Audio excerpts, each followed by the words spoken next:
name's Nova Peris, born in Darwin on Larrakia country. Love sports, so much so that I went on to win a few international gold medals. Spent 3 years promoting the Aboriginal and Torres Strait Islander Child Health Check and Adult Health Check, which is working with Aboriginal and Torres Strait Islander medical services. So it was during that time I really felt there's a huge problem, and I saw it firsthand. So you can be about it or talk about it, and I've always been a be about it type person. I am Jason Brian King. I'm an Aboriginal man of the Gunditjmara of Western Victoria and the Nagario from southern New South Wales into northeastern Victoria. I've worked in Aboriginal health for around about the 10-year mark, and then the last 5 I'm working in natural resources management within the state government of Victoria in water and now in the resources sector. And I'm turning 50 this year. So as an Aboriginal man, my health diagnoses that I've had is from depression through to generic heart conditions or blood pressure, overweight, stress, hypertension. Back in 1991, my father was 40, died of a massive coronary, his left ventricle lifted off his heart. And then just 5 years ago, my little brother died at 40 with a heart attack. So diabetes for me has only been diagnosed in the last 3 years. Been a big fella, dry mouth, all that sort of stuff, lethargic, always thought it was sleep apnea. So I went and got the sleep apnea fixed. But it's actually diabetes type 2. So blood sugar levels being in excess of 17, 18, 19. General fatigue, eating the wrong stuff has been really bad for me. My little brother who's passed away now, he had diabetes. And then I've got 2 uncles that have it as well. So the health statistics today do worry me around the Aboriginal community.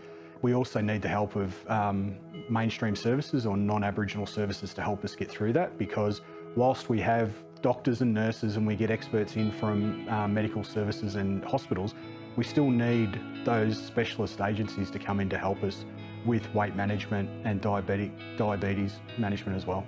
So my name's Nathan Gavoni. I'm trained as a dietitian with a background in exercise physiology as well. I run and founded Lifestyle Breakthrough, which is a holistic practice working around endocrinology, dietitians, exercise physiologists, working in private practice, but also doing a lot of work in the community, rurally, remotely, across Australia. When you look at Aboriginal people as us, as the oldest collective race, the oldest surviving race, we're also the fastest dying race. And we're dying from things like chronic diseases, obesity, diabetes, liver failure, kidney failure, all these things that are all curable and preventable. I guess our program, it's more of an iterative model that can work across many different communities. It's based around looking at weight management and diabetic care for the communities that need it. I guess our rates across Australia continue to grow across all areas. Our focus has really been around that rural, remote areas, just because metro areas get quite well serviced, and we have our own medical clinic that we run and have done so for many years. And the results that we've been seeing are fantastic. And we needed to look at what is out there, what's available. We could create more and more clinics ourselves, but that doesn't help the reach of the rural areas. So our focus was to set up a service that can work with those remote communities. So that uses telehealth as a great option for us, something that's available and continues to be available. And so we work with the doctors, we empower the GPs to be able to actually have that extra knowledge, extra care, extra support, so that longevity, they'll be able to continue and improve the health of their communities more and more than what they do. Lifestyles Breakthrough can come and help us with actually getting that stuff set up, because they've been doing it for quite a while now. That's what we need. So nutrition's probably one of the biggest ones, and it's been, I suppose, the big thing to do in the last 10 years. We also have access to our nutrition and exercise team that can help create those programs locally. But nutrition's really, really important. That's where me, turning 50 this year, I need to improve on. I have got diabetes. I need to make sure that I keep my weight down at 150 kilos. That's not in a good place. I'm only 6'2", so I need to drop those kilos to make sure I can manage my insulin levels in my body and to make sure my sugars are better than what they are now. So having an organisation that can help with weight management is key to any community getting their weight on board.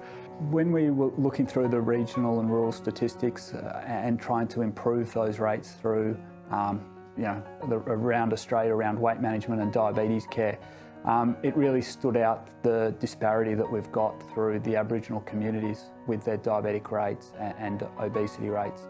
The impact that that has on their lives, their life expectancy is dramatically lower, and it's really disheartening to see. Lifestyle Breakthrough is a bit different, whereas they're actually looking at the holistic health of you as an individual. And I think that they help with that stuff because they're going to follow you up, whereas it's hit and miss. An Aboriginal Health Service, we could go through 90 to 100 clients a day. We don't do 5-minute medicine. We actually do half-hour to hour blocks with our clients. To get then to pass them onto a dietitian or a nutritionist is really, really hard.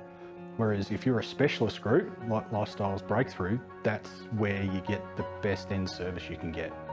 The diseases that make Aboriginal people the most sickest people on the continent are all curable and preventable.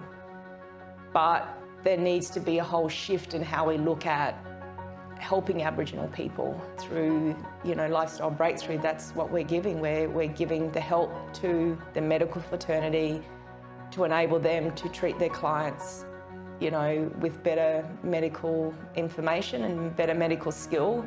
And we look at the whole thing holistically. What we were looking to do was to really work with them to continue to provide that extra support that's there, to be able to really make life-changing differences and sustainable change. Because that's what we've seen across the board is there's a lot of great programs, but there might be an end point that happens with them. It might last 6, 12 months, or they're really funding dependent. We wanted a sustainable change that was going to be something that's long-term and really make a community difference as well, and be able to do that to make a difference to improve those life expectancies. Well, one of the main benefits as well, apart from better health equality for Aboriginal people, is there's no cost to the clinic.